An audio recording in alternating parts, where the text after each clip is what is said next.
Selamat datang bagi semua Sobat Jagung Misteri dimanapun kalian berada. Kembali lagi bergentayangan dengan cerita horor kisah nyata. Oke, di episode kali ini Jagung Misteri mendapatkan cerita yang berasal dari salah satu daerah pesisir Jawa Tengah, yang kejadiannya sudah sangat lama sekali. Kira-kira di era tahun 70-an, yang pada saat itu masih belum banyak orang memakai listrik. Dan satu-satunya penerangan adalah oncor dalam versi Jawa, atau untuk saat ini biasa disebut dengan obor. Dan kondisi lahan-lahan juga masih dipenuhi pepohonan yang tinggi, lebat, dan masih sangat rapat sekali. Kepadatan rumah penduduk juga masih sangat jarang. Pada suatu malam yang sudah cukup larut,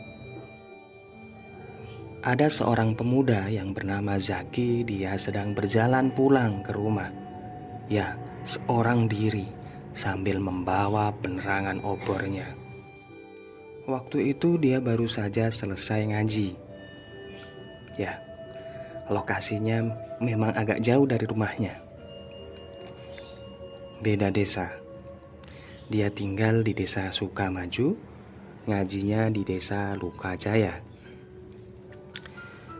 Kalau pulang dia harus melewati satu desa terlebih dahulu, yaitu desa Lebak. Jadi rutenya itu Sukamaju, Lebak, barulah sampai di Lukajaya.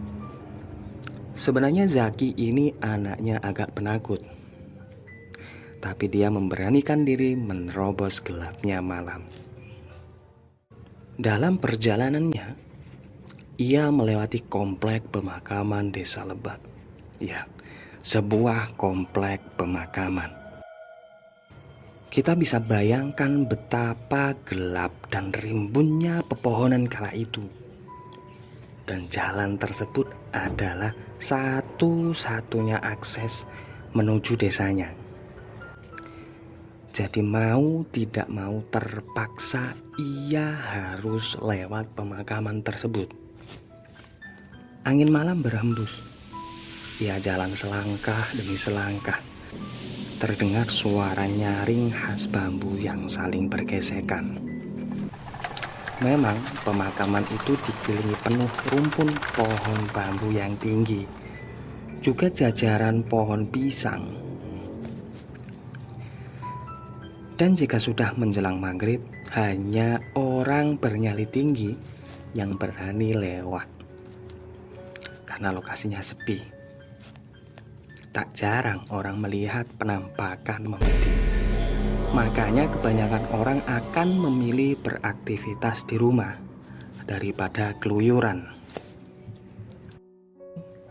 Mendengar gesekan bambu yang mengiringi langkah, Zaki merasa hatinya bergetar merinding.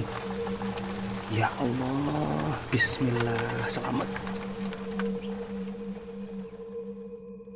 Malam itu memang sudah cukup larut. Situasinya dingin, gelap, dan sepi. Dia berusaha mempercepat langkah kakinya.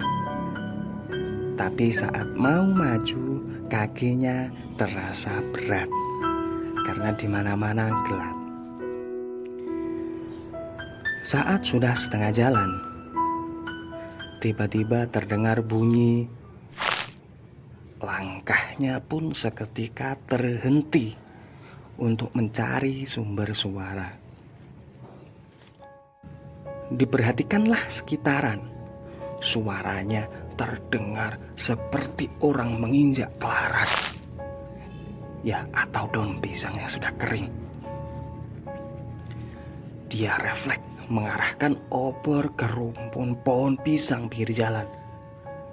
Dan saat itu pula hatinya tergoncang, tercengang. Astagfirullah. ia melihat sosok pocong berdiri di antara pepohonan pisang. Kafanya lusuh, wajahnya penuh tanah, matanya merah.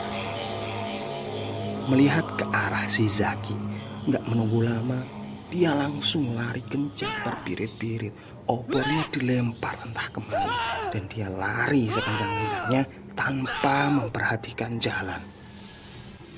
Saking kencangnya berlari, tanpa sadar dia menabrak dapur rumah warga sampai dindingnya roboh. Ya, memang pada saat itu dinding rumah biasa terbuat dari anyaman bambu. Nah, yang punya rumah kaget dan langsung memeriksa ke belakang. Apa itu? Mereka ini melihat si Zaki jatuh setelah nabrak gedek atau dinding rumahnya. Posisi dia sudah ketakutan dan gemetar. Yang punya rumah nanya, "Loh Nang, kue lapo?" "Pak, wonten memeti kuburan," jawab Zaki. "Ya Allah, lah sampean dari mana larut begini?" tanya si punya rumah. "Habis pulang haji, Bu, dari desa Sukamaju. Ini mau pulang ke Lokajaya. Malah di perjalanan ketemu pocong," ungkap Zaki. "Walah, wis pulang wae nak, gak apa-apa." "Saya masih takut Pak, gak berani. Jalannya masih jauh dan gelap," jawab Zaki ketakutan. "Wis rapopo, ayo tak anter," kata bapaknya. "Duh, maaf yo Pak, Bu, gedheking jenengan saya rusak." "Gak usah dipikir nak, ayo tak terke ae." Akhirnya Zaki pun diantar pulang oleh Pak Somad, ya, nama dari pemilik rumah. Sesampainya di rumah, bapaknya Zaki, Pak Ma'ruf namanya, ini pun kaget. "Loh, pripun Pak? Kenapa iki? Kok Zaki pulang sama sampean?" "Lah ini Pak, anak jenengan ditakuti sama pocong kuburan Lebak. Dia tadi ndak berani pulang, makanya saya antar." "Walah, nggih. Matur suwun Pak nggih." Setelah kejadian itu, bapaknya nyuruh Zaki istirahat di rumah. Kemudian malam itu beliau pergi jalan-jalan keluar. Memang bapaknya ini punya kebiasaan unik. Beliau biasa jalan-jalan tengah malam untuk ziarah ke makam-makam wali, ulama atau sesepuh. Dan beliau dikenal orang-orang kampungnya sebagai orang bisa. Diceritakan kalau pada malam itu juga beliau mencari-cari sosok pocong yang menghantui anaknya. Dan akhirnya ketemu juga. Pocong itu muncul di depan bapaknya, berhadap-hadapan saling tatap. Tapi bapaknya ini justru gak takut. Beliau malah memegang si pocong dan bilang gini,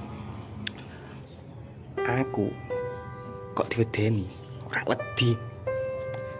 Rupanya beliau pernah dipesani gurunya, "Kalau kamu nanti ketemu hantu, gak usah takut. Ada nono ae nek kupinge." Sama bapaknya dipraktekkan, dipeganglah tangan si pocong, kemudian dilantunkan adzan. Dan benar saja, pocong tersebut meronta kesakitan, meminta dilepaskan. Dan di situ bapaknya cuma bilang, "Awas gue, lek ganggu anak cucuku lagi." Sekian, terima kasih.